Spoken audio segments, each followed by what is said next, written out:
Hi everyone, it's Brandon and Carrie. We apologize that it's been so long since we've done a video update. It's just a lot happening over the last month. In fact, you can see here this back in the hospital. This is our third trip now in the past month, and it's been difficult, but we're getting through it. We continue to get your cards and get your encouragement online, and we know we have a lot of people praying for us. So thank you for that. I guess we'll tell you a little bit about what's happening here. So for the past week, I have been experiencing some headaches, and on Thursday night, I, for the first time since I began chemo and radiation, I was also vomiting. Um, that continued throughout some of the day on Friday, and then all day Saturday. I was not able to keep any food down, and so we called our team of doctors at Hillman, and were told that we should go in to back to the hospital. So Saturday evening, that's what I did. Carrie took me back down to the hospital and ran some tests, and uh, including a CT scan.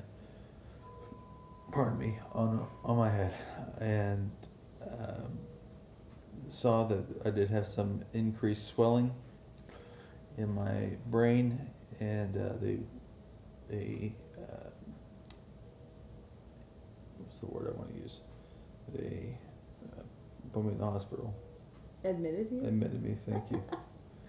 Yeah, brain's not working too well. So anyway, they admitted me into the hospital. Um, Today was a day filled with a lot of doctor's visits, getting kind of their opinion of what's happening. Uh, the doctors feel pretty confident that all the symptoms that I'm feeling right now, the headaches, the nausea, the vomiting, are all related the uh, to the swelling in my brain.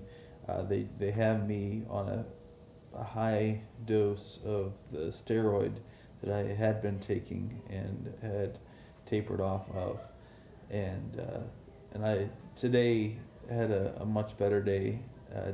Didn't experience any vomiting or very mild headaches, and so it seems like the steroid is working. Uh, but we're not quite done yet.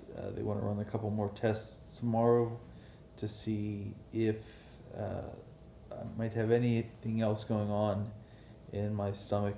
Um, and then they also uh, ultimately want to run another MRI on my brain, which I had back on April 15th, but I had to have it without the contrast dye because of my kidneys, which in our last update I told you all about that issue. Thank God that actually has gotten better. The uh, the creatinine level, which is what we were watching, uh, went all the way up to 3.6. The highest.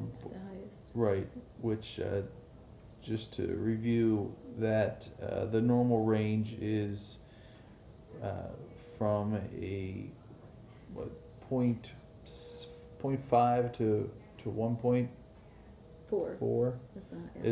is the normal range.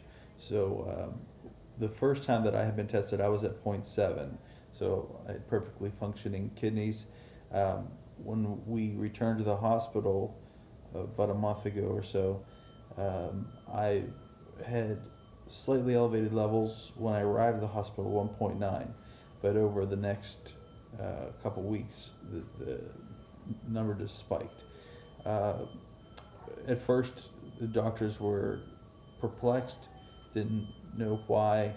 They were kind of weighing a few different theories on why my kidneys reacted that way, and ultimately they decided that it was a reaction to the contrast dye that they had given me when they ran a CT scan with the contrast during the time that I was there on my initial visit. So anyway, but my numbers spiked all the way to 3.6, but over the last couple of weeks they've been coming down, and they're actually now back within the normal range. Still a little bit high for me and where I started. As I said, I started at 0.7, but I'm at 1.4. So thank you all for your prayers on that matter, because that did get a little bit scary there, especially when the numbers kept climbing and we weren't sure why. So that's back within normal range. But so back to the MRI that they want to run. The first MRI that I had after I had the brain surgery was an MRI with the contrast dye, and that seemingly went without issue. And in order to have the best picture of what's happening now, why I'm having this increased swelling in my brain, is to get another MRI with. But given how my body reacted to the last time, when I got the contrast dye this last time, the doctors are very hesitant to let that happen. So the oncologist and the renal doctors, the kidney doctors, are, I guess, going to be having a meeting tomorrow to discuss and determine what the risks are versus the benefit of me having another exam with contrast dye. Yeah, they were also saying that that they're pushing for it because you were in the best place to be monitored to make sure that you could be here. They're talking about flooding your body with fluids before and after. That way, you won't have to minimize the risk. Right, have such a risk. But the doctor, Dr. Rantica, she seemed fairly confident that that's most likely the route that they're going to take, because she feels like it needs to be done. They need to see the picture clearly of what's going on in his brain, making sure about the swelling where it is. You do have a slight midline shift, and I think they want to really look at that better, and it seems like that's the direction that they're going to go. So I think they just need the 100% green light on it. Right. So what we've been told is, we had a not only the neuro-oncologist who came in today, but also a neurosurgeon who came in and offered us his opinion of what he sees. He said that he's not concerned by the increased swelling based on the images that he has seen, but he said that the images that he has seen without the contrast are only half the story. To give me a complete prognosis of where I am today, he said we have to see the image with the contrast.